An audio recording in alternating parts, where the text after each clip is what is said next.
ఇప్పటివరకు యుద్ధభూమిలో శబ్దాలు మాత్రమే వినిపించాయి. ఇప్పుడు ఆ శబ్దాలకు పేర్లు వస్తున్నాయి. కృష్ణుడు తన శంఖాన్ని ఊదాడు. దాని పేరు పాంచజన్యం. అర్జునుడు తన శంఖాన్ని ఊదాడు. దాని పేరు దేవదత్తం. భీముడు తన మహాశంఖాన్ని ఊదాడు. దాని పేరు పౌండ్రం.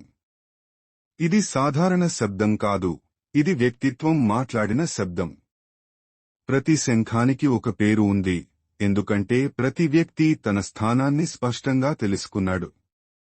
కృష్ణుడు మార్గం, అర్జునుడు కర్తవ్యం, భీముడు కార్యశక్తి. ఇక్కడ ఎవరూ ఎవరిని అనుకరించడం లేదు, ఎవరూ మరొకరి స్థానంలో నిలబడడం లేదు. ఇదే మన జీవితానికి వర్తించే అసలు ధర్మం.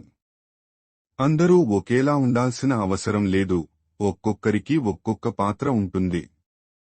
సమస్య మన పాత్రను వదిలి ఇతరుల పాత్ర వేసుకున్నప్పుడు మొదలవుతుంది. ఈ శ్లోకం చెప్పే సత్యం ఇదే. ధర్మం అంటే అందరూ ఒకేలా అరవడం కాదు, అందరూ తమ తమ పాత్రలో సరిగా నిలబడటం. పాంచజన్యం, దేవదత్తం, పౌండ్రం శంఖాల పేర్లు మాత్రమే కాదు, అవి బాధ్యతల గుర్తులు. ఈ శ్లోకం మనల్ని ఒక ప్రశ్న అడుగుతుంది.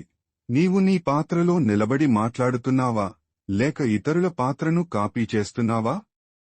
ఈ శ్లోకం ఇచ్చే ఒకే ఒక జీవన సూత్రం: నీ పాత్ర నీదే, దాన్ని గౌరవించినప్పుడే నీ శబ్దానికి అర్థం వస్తుంది. ఇది 15వ శ్లోకం.